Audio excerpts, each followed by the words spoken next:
election. Let's bring this to our political power panel. Conservative Review correspondent Deneen Borelli and Democratic strategist Danielle McLaughlin, both joining us. Danielle, let me start with you. Does anybody gain or does everybody lose from Jill Steins' attempts at this recount? You know, Adam, this is democracy in action.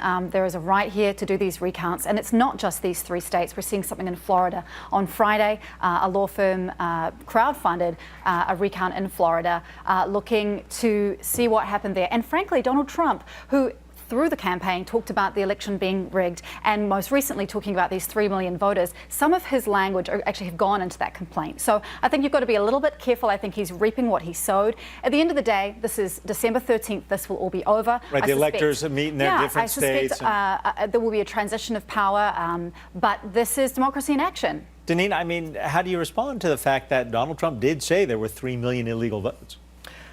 During the debates, he said that he would keep us guessing in terms of whether he would indeed concede or accept the results of the election. And as we stand, Donald Trump is the president-elect based on the outcome of what Americans voted for. With Jill Steins' case, there is no proof of the election of voter fraud influencing the election results. I mean, she has no skin in the game, right? She got less than 1% of the vote. And not only that, I really think this is about her because she was not a household name. Now she has name recognition. And $7+ million. Database of names, yes, right, for the next go round. So I really think, and the money aspect, I really think she's basically setting the table for the next election cycle because there's no bench there. So I think she's getting out front the next election. This will be a great question for the judge to find out if those funds raised for this potential for these recounts can be used for other issues. We don't have time for that right now, but I want to ask you this. Former DNC chair blasted Jill Steins' recount, saying, this is a quote, "Jill Stein has not cited in Wisconsin, Michigan, or Pennsylvania any explicit concrete evidence that there was fraud. In fact, the Secretary of State of Pennsylvania says there's no evidence of any fraud. The suits are a waste of time." I would imagine you'd agree with that. Total waste of time and wasting people's money as well. And the Obama administration also said the election results were fair. So again, I really think this is all about Jill Stein getting ready for the next waste election. of time or not? I think that people are doing something that they think that might make a change. I think this is, like we've seen with demonstrations and some of these other things, this is just a way of people expressing, I guess, their unhappiness about the result. Ultimately, I don't think it's going to change anything. You know, it's 100,000 votes in 3 states. I think there's collective sort of intelligence and collective understanding about that. So maybe it's just about action. Ultimately, December 13th, it's over. We all move on. All right. Deneen and Danielle, thank you very much. You'll be back as we have other issues to discuss. But first, the hypocrisy continues. Let's discuss it. Conservative Review correspondent Deneen Borelli and Democratic strategist Danielle McLaughlin join us right now. Danielle, what do you think? Would Donald Trump apologize or not? No, he doesn't apologize for anything. And I think Hillary Clinton learned a couple of things, and I think probably politicians learned a couple of things about that incident. Donald Trump is Teflon. Donald Trump is Teflon. He said a lot of things during the campaign and even since the campaign that many traditional politicians would not have gotten away with, I should say.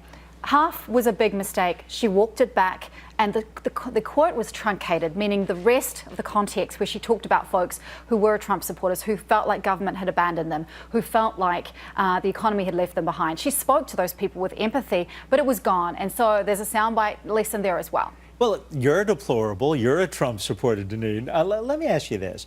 Isn't that what people really like about Donald Trump? That he does speak not only his mind, but he speaks in a way that most of us talk. I've interviewed politicians and have wanted to say, and have said at times, speak English to me, please. I don't understand a word of what you're saying. Well, Donald Trump's message resonated with a lot of Americans. He's not your everyday typical politician.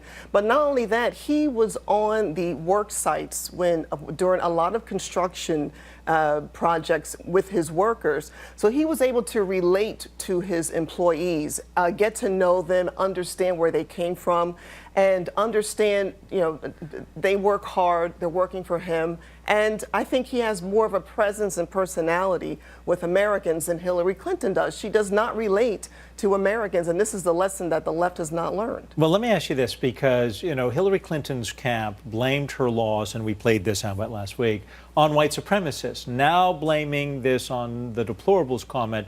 Are they being sore losers? Are they making excuses? When are we going to see, you know what, Hillary Clinton may not have been the best nominee for They're this party? being ridiculous is what they're being. Now they're blaming race on the fact that she lost the election. Hillary Clinton, in my view, was a cold fish. She does not relate to Americans, and her policies did not relate to Americans either. And they still haven't learned that lesson. What do you think?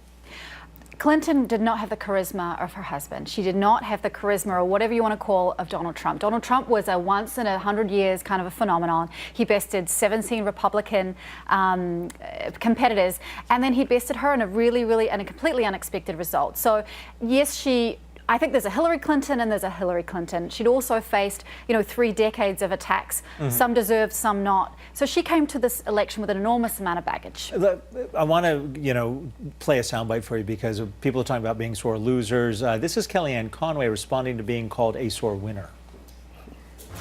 Kellyanne, are you being a sore winner? You've done this a few times. Your own Twitter, I think, bio now just simply says, "We won." It's like I dropped the mic. A lot of people look at what you've said and what others have said, including the president-elect at his rally in Cincinnati, and say, boy, Team Trump, they can't seem to accept winning, that they haven't been gracious in victory. What do you say to that? Chuck, you know what? I'm gonna hit back on that. I'm an incredibly gracious, humble person, and let me tell you something. Every single media outlet, including this one, on good days ignored us, on regular days mocked us. We're the ones who understood America. And the idea that we're going to talk about the popular vote, I think, answers your questions about sore losers. Danielle, I got to ask you this question. I mean, she hit a home run with that response. She's right, isn't she?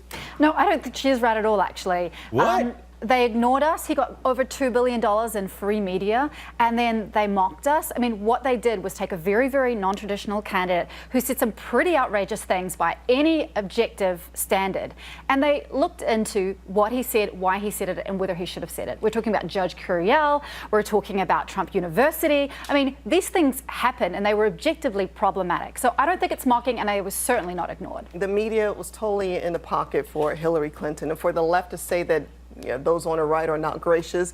Look at all the protesters that went out in the streets committing all kinds of mayhem the day after the election. How many Americans have been burning the flag, for crying out loud? It's outrageous how the left is handling Donald Trump's victory. That's the way I see it. When we talk about the media, I got to tell you, I love my profession and my colleagues, but sometimes we are so full of it, and I think we're being called out on that right now. Thank you both for Good to see joining you. us.